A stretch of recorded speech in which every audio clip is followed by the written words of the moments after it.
প্রথমে এই যে রেক্ট্যাঙ্গুলার টুলে আসবেন, হ্যাঁ, আসার পরে শিফট এবং অল্ট চেপে একটা রেক্ট্যাঙ্গুলার ড্র করবেন এইভাবে, মোটামুটি এরকম। এটা ফিল কালার দিলাম, ব্ল্যাক দিলাম, স্ট্রোক অফ আছে, বাস এটা অ্যালাইন করে একটু মাঝখানে নেবেন। নেওয়ার পরে পেন টুলে যাবেন, পেন টুল থেকে একটা লাইন ক্রিয়েট করবেন। পেন টুলে থেকেও করতে পারেন, অথবা এই যে লাইন সেগমেন্ট টুল আছে, যে কোনো একটা দিয়ে শিফট ধরে একটা লাইন নেবেন। শিফট ধরলে লাইনটা সোজা হবে। তারপর কি করবেন, এইটা সিলেক্ট করে সিলেকশন টুলে আসার পরে সিলেক্ট করবেন, করার পরে এখানে স্ট্রোকে পিটিটা বাড়ায় দিবেন। এটা কালার আপাতত বোঝার সুবিধার্থে একটু সাদা দিয়ে দিলাম, মোটামুটি আর একটু বাড়ায় দেন। এটা সিলেক্ট করেন, করার পরে আপ অ্যারো চাপলে পারে একটু দেখবেন মোটা হচ্ছে লাইনটা, মোটামুটি এইরকম। একটু কমায় দিলাম, 40 পিটি দিলাম। দেওয়ার পরে এটা সিলেক্ট করবেন, সিলেক্ট করার পরে দুটেই লাইন এবং এই যে শেপটা যে আছে স্কোয়ার, দুটেই সিলেক্ট করবেন। করার পরে হরিজন্টাল এবং ভার্টিক্যালি অ্যালাইন করে নেবেন। নেওয়ার পরে শুধু এই লাইনটা সিলেক্ট করবেন, লাইনটা এরকমভাবে সিলেক্ট করবেন। করার পরে অবজেক্টে আসবেন, অবজেক্ট থেকে যাবেন এক্সপান্ড, এই যে ফিল আছে জাস্ট এখানে ওকে করে দিবেন, তাহলে এক্সপান্ড হয়ে গেল। এখন এই লাইনটার আরেকটা কপি নেবেন, কন্ট্রোল সি কন্ট্রোল এফ দিয়ে আরেকটা কপি নিলাম। নেওয়ার পরে শিফট ধরে একটু রোটেট করে দিবেন, এই যে 270 ডিগ্রি অ্যাঙ্গেল।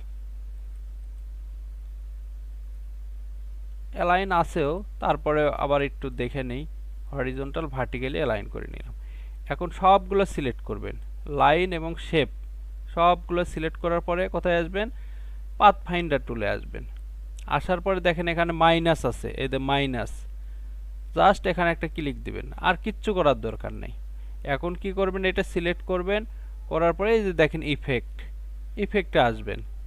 আসার পরে এই ওয়ার্প এখানে আসবেন। আসার পরে দেখেন এখানে ফ্ল্যাগ আছে, দেখেন এই যে ফ্ল্যাগ, বাস এখানে একটা ক্লিক দিবেন। দেওয়ার পরে এইরকম হয়েছে, হোক সমস্যা নাই। এটার ইয়েটা কমাই দিবেন, ডাউন অ্যারো দিয়েও কমাতে পারেন, টেনে টুনে ওইভাবে টেনাও কমাতে পারেন, এই যে বাড়াতে পারেন, বাড়লো। আবার যদি এদিকে নিয়ে আসেন এই কমে যাচ্ছে। আবার ডাউন অ্যারো আপ অ্যারো দিয়েও কমানো বাড়ানো যাবে। এই যে মোটামুটি 10-5 এরকমই থাকে।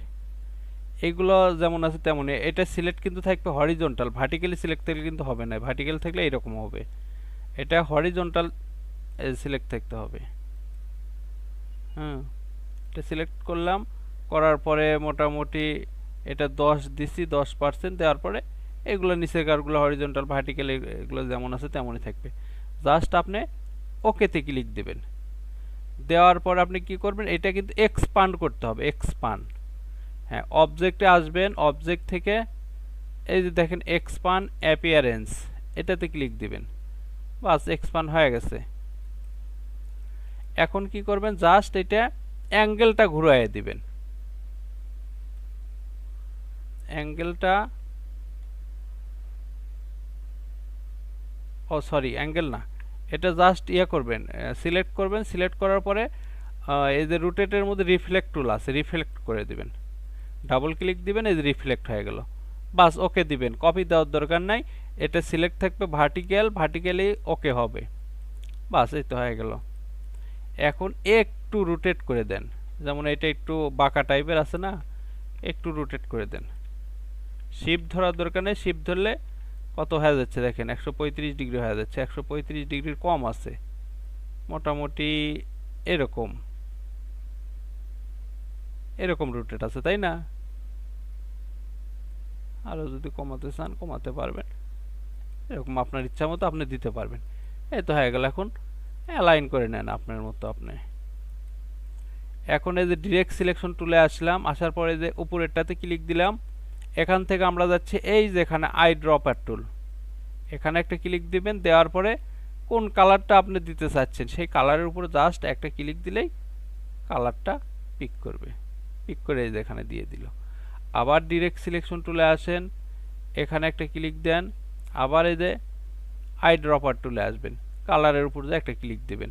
সেম ভাবে সবগুলোই একই সিস্টেমে করবেন। আবার ডিরেক্ট সিলেকশন টুল, এখানে ক্লিক দিলাম, আই ড্রপার টুল, বাস এখানে সবগুলো সেম ভাবে করবেন। ক্লিক দিলাম, এই তো হয়ে গেল। এটা খুব সহজ কাজ, তো বুঝতে পারছেন?